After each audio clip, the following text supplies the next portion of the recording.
The message was never meant for public channels, yet the old strategist transmitted it anyway, forcing it through every encrypted relay he could access. His voice shook as he began, not from age but from memory. He warned any species listening that the humans were not what they appeared to be, that every assumption the galaxy built about them was dangerously flawed. He explained that his own empire once believed Earth was a minor frontier world, a scattered civilization without cohesion or depth.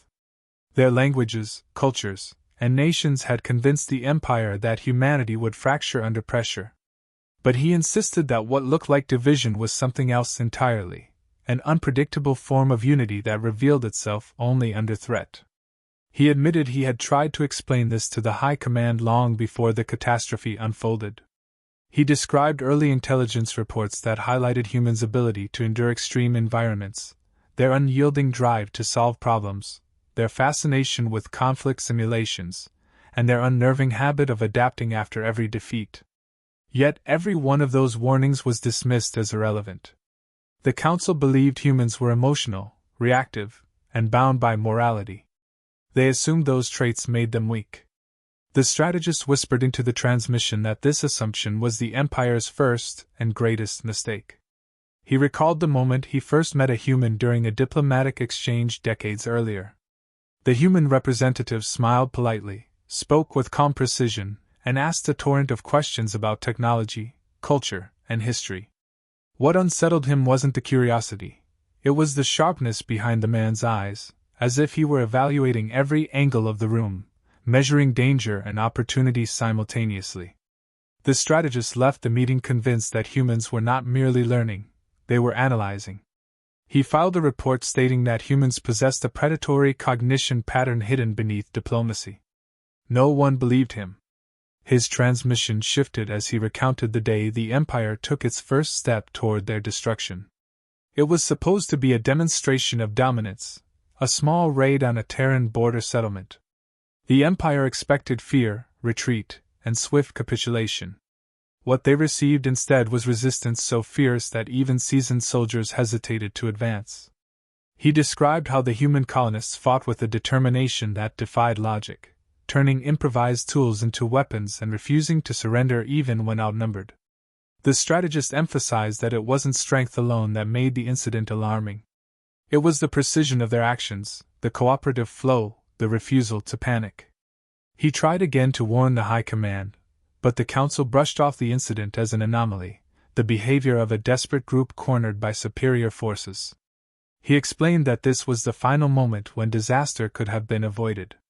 If the Empire had withdrawn then, if they had apologized or even paused to reassess, humanity might have limited their response. Instead, the Council amplified the aggression, believing humans lacked the willpower or resources to retaliate beyond minor skirmishes. The strategist's voice trembled as he stated that this assumption was the spark that lit the inferno. He told the listeners that humans possess a quality no empire had ever fully understood. Once they identify a threat, they do not rest until it is neutralized. He described the human psychological shift that occurs when attacked, the way fear transforms into resolve, how grief crystallizes into focus, and how outrage becomes coordination. He said the warning signs were all there, embedded in their literature, their history, and their cultural instincts. Humans memorialize every loss, every injustice, and every betrayal. Nothing is forgotten, nothing forgiven easily. His tone darkened as he admitted that by the time his superiors realized what they had awakened, it was already too late. He said he had never seen a species change so quickly. Humans unified with breathtaking speed, discarding internal disagreements the moment external danger appeared. He described them as a storm made of strategy, innovation, and relentless pursuit. His voice slowed, weighted by regret, as he concluded that humanity does not merely defend itself. Humanity hunts. The last words of his transmission carried the weight of an empire's downfall. He warned that anyone who provokes humans will discover a truth that cannot be undone. If you strike them, he whispered, they will follow you across every star, every system, every shadow.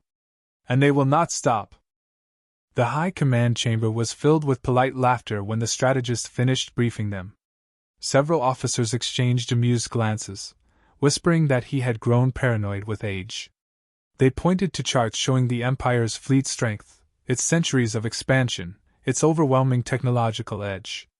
One admiral dismissed the strategist's caution outright, insisting humanity's resistance on the colony was nothing more than a fortunate stand by an isolated group. Another claimed humans were biologically incapable of sustaining prolonged conflict, and that their emotional volatility would tear them apart before any meaningful retaliation could begin. Every argument made to downplay the threat was met with nods, as if the Council were convincing itself rather than analyzing the situation. The strategist attempted once more to emphasize that humanity's response on the colony wasn't improvisation born from desperation, but deliberate coordination shaped by instinct. His warnings were met with irritation. A minister reminded him that the Council had invested decades shaping propaganda portraying humans as technologically backward and psychologically fragile. Another argued that acknowledging humans as a serious threat would undermine imperial confidence. Pride mattered more than logic, and the strategist watched as arrogance drowned out every uncomfortable truth. The Emperor's advisory board proposed escalating the conflict to restore the Empire's image.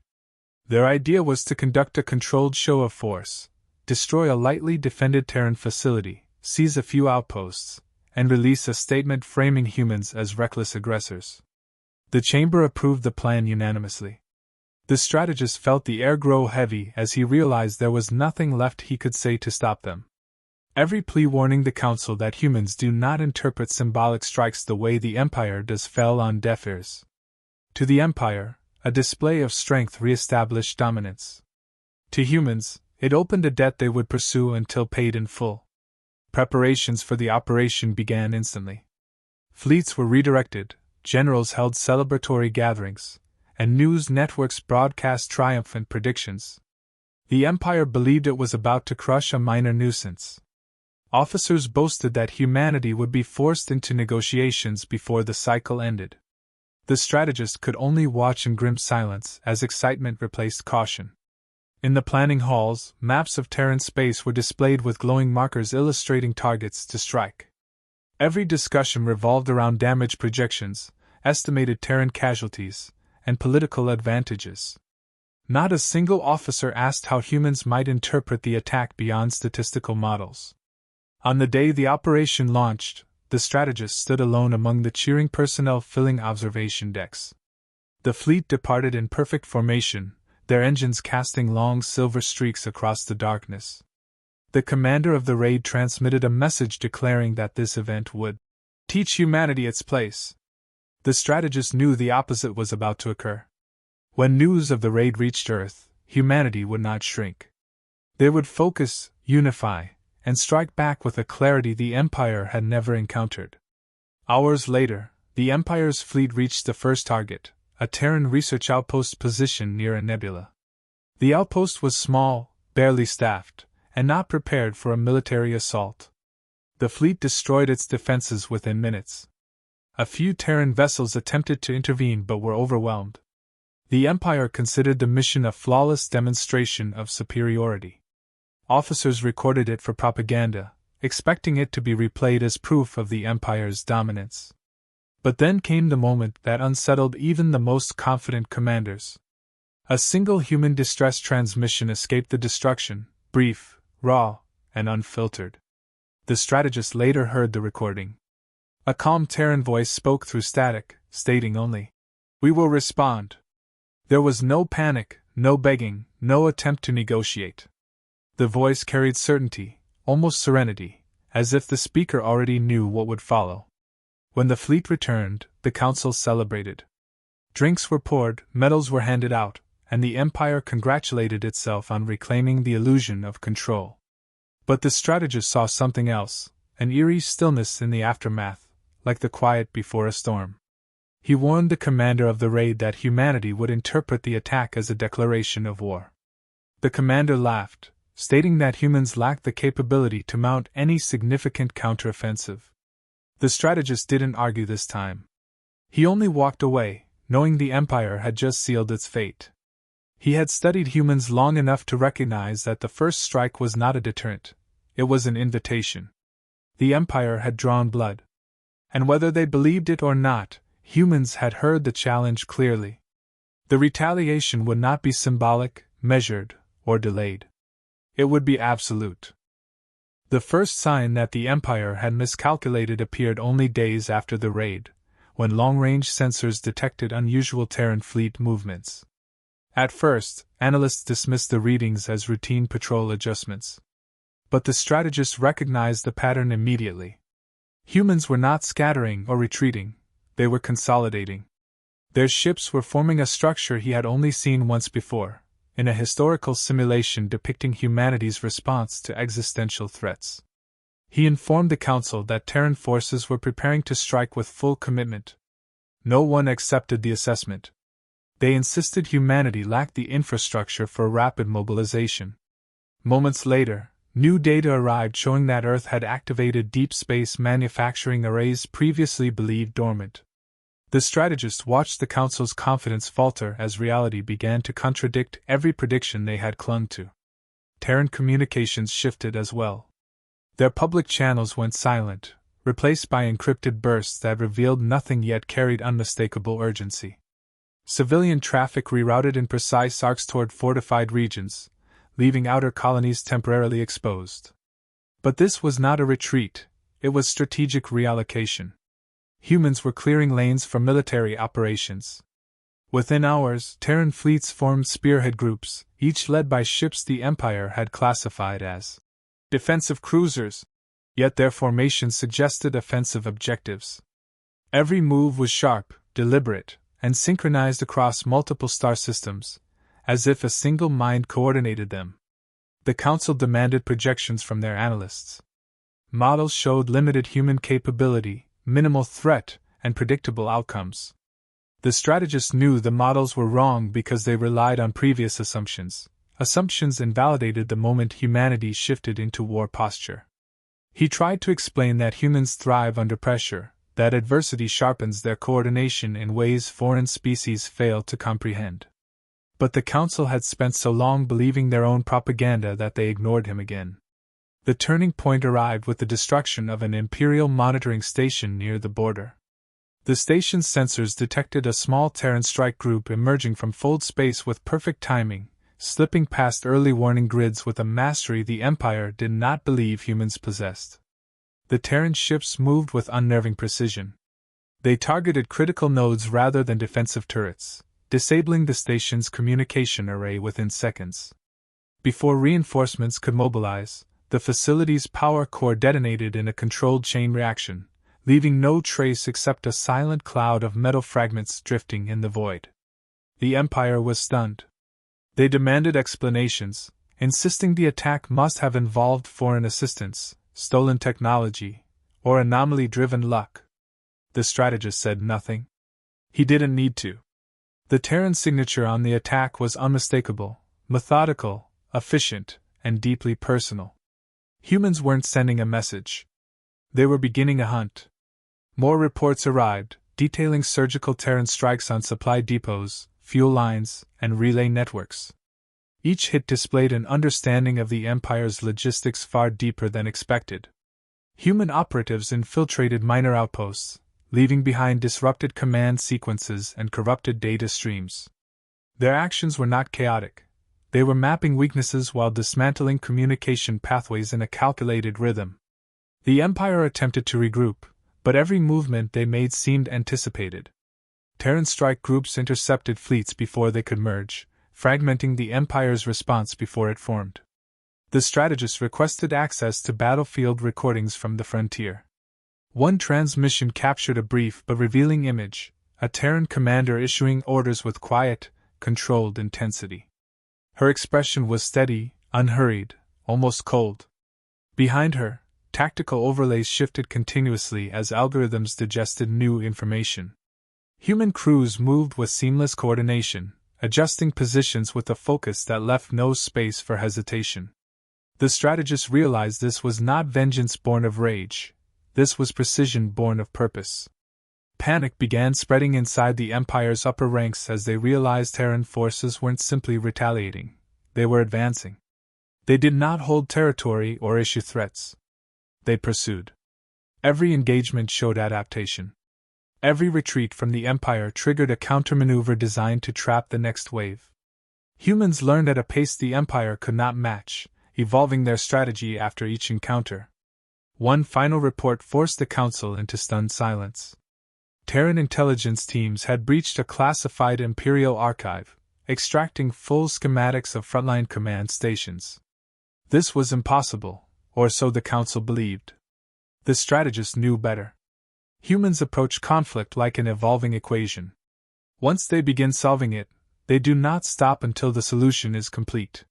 He watched the Council's confidence collapse as they realized the truth he had foreseen. The Empire had awakened a force that would not rest, would not de-escalate, and would not retreat. Humanity had shifted from defending to pursuing, and once they commit to pursuit, their focus becomes absolute. The strategist understood what the others could not accept. The Terran hunt had only begun. The Empire realized too late that the humans were no longer reacting, they were shaping the battlefield. Every intercepted Terran transmission suggested a deeper layer of planning, one that stretched far beyond the immediate conflict. Human fleets appeared in regions the Empire considered unreachable, moving through subspace routes previously dismissed as unstable. Their navigational accuracy stunned every officer assigned to track them.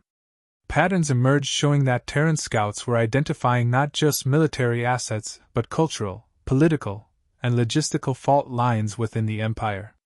Humans weren't simply dismantling fleets, they were eroding the Empire's ability to think coherently about the war.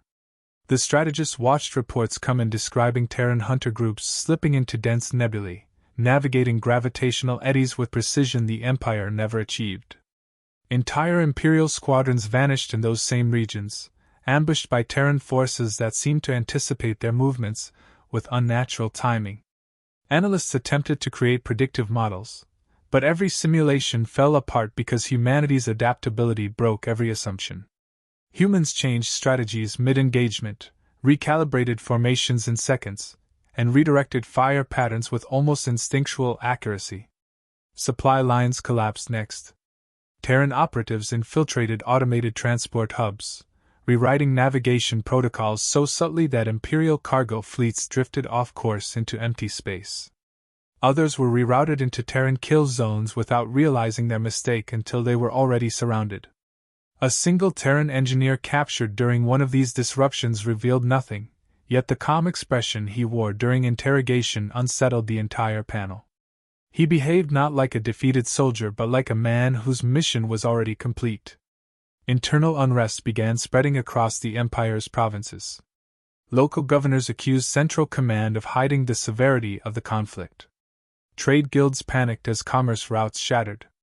Civilians whispered that the Empire had provoked something ancient and unyielding. Attempts by the Council to reassure the public backfired when Terran forces struck an Imperial communications nexus the same hour the announcement aired. The synchronized timing made it appear as if humans were monitoring the Empire's internal channels with frightening precision. At the front lines, Imperial admirals found themselves outmaneuvered repeatedly. Terran ships were smaller on average, less armored, and fewer in number, yet every engagement showcased overwhelming tactical superiority.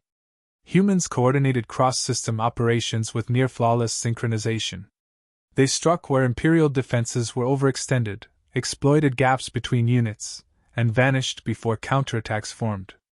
Each successful hit forced the Empire to withdraw deeper into its territory, contracting its influence and fracturing its command structure.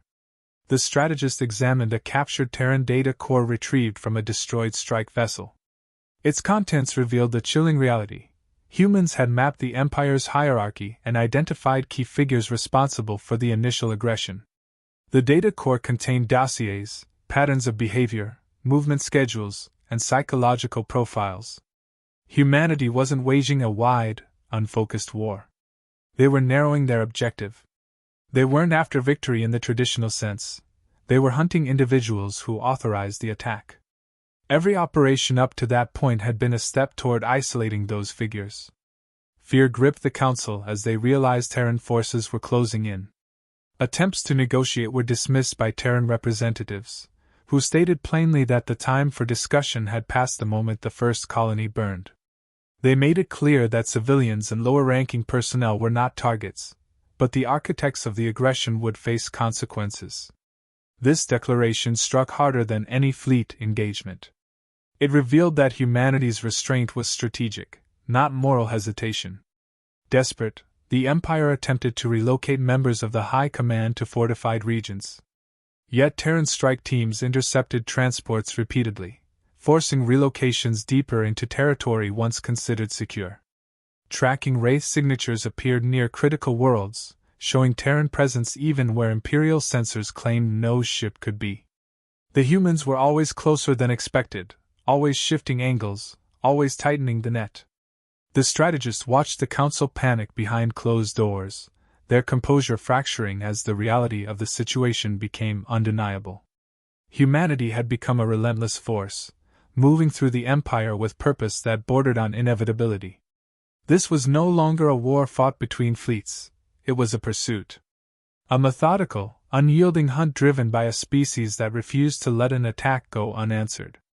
And the strategist understood what the others had ignored from the beginning. Once humans commit to pursuit, nothing in the galaxy can make them stop. The Empire's final stronghold sat buried beneath layers of shielding, fortified with weapons once believed capable of stopping any invasion. Yet every officer stationed there felt the same pressure tightening around them. The strategists monitoring the perimeter reported faint Terran signatures slipping in and out of detection, not close enough to engage, but consistently present. It was clear humanity wasn't preparing for a siege. They were closing a circle. Inside the command chamber, the High Command argued over evacuation routes, each plan collapsing when new intelligence revealed Terran interference. Transports disappeared without distress signals. Safe corridors dissolved as Terran ships materialized ahead of every planned jump point. The strategists watched their fear rise with each hour. Their arrogance had evaporated, replaced by a quiet desperation none dared voice. Every council member now understood what he had tried to warn them about. But understanding came too late. The first breach occurred without alarms. A Terran infiltration team appeared inside a secondary hub, their entry method unknown. They moved with absolute confidence, bypassing automated defenses as if the system were built for them. The strategists later learned they had studied Imperial architecture long enough to predict structural blind spots better than the designers themselves. Security forces confronted the team, yet every engagement was ended with controlled precision, no civilian casualties, no unnecessary confrontation. The infiltrators advanced through the facility, heading not toward vital resources but toward individuals listed in the Terran intelligence files, the officials responsible for the first strike. Within hours, the humans had isolated key members of the High Command. Some attempted to flee, others tried to negotiate, and a few tried to fight. The outcome never changed. Terran operatives pursued them through corridors, docking rings, and concealed bunkers with unwavering focus. There was no cruelty in their actions, no rage, only purpose. Their objective had never been conquest, territory, or political leverage. They wanted accountability. And they achieved it with precision that silenced every surviving officer. When Terran fleets emerged from fold space above the Imperial capital, the Empire expected bombardment. Instead, the ships positioned themselves in a controlled orbit, deploying containment nets rather than weapons. Civilians stared upward, trembling at the sight of the armadas surrounding their world, yet no fire fell from the sky. Terran commanders broadcast a single message to the population, assuring them that no harm would come to them. Their quarrel was not with the Empire as a people but with those who had chosen aggression. The strategist observed the exchange from the central command tower. He watched Terran vessels move like an extension of one will, reorganizing into symmetrical formations as they completed the encirclement. Not once did they fire into civilian zones. Their discipline was absolute. The Empire's propaganda had painted humans as chaotic and emotional, yet every action revealed an opposite truth, a species driven by clarity and purpose once provoked. The remaining leadership finally surrendered, but not to the Council. They surrendered directly to the Terran commander who led the initial retaliatory strikes. She arrived planetside with a minimal escort, her expression unreadable. She listened as the officials attempted to justify their decisions, offering excuses built on pride, fear, and miscalculation. Her response was a single remark delivered without anger. "You struck our people," we answered. The consequences were carried out swiftly. The individuals responsible for the attack on the Terran colony were taken into custody. No violence beyond necessity occurred. When the operation concluded, Terran fleets powered down their weapons and prepared to withdraw. The strategist, surrounded by the ruins of Imperial certainty, approached the commander privately. He expected triumph in her words, but all he heard was quiet resolve. She told him that humanity sought no conquest, only the assurance that those who endangered their civilians would never do so again. As Terran armadas departed, the galaxy watched in stunned silence. The Empire lay broken, not by annihilation but by the precision of justice. Worlds once loyal to Imperial rule reconsidered their place in the cosmic order. Few feared humanity's existence, they feared provoking them. The strategist recorded his final message knowing it would spread far beyond his own world. His words carried the unvarnished truth that every species needed to understand. Do not attack the humans. Do not test their resolve. If you harm them, they will cross every star, dismantle every barrier, and find you, no matter how far you run. They do not chase victory. They chase certainty. And once they begin, they never stop.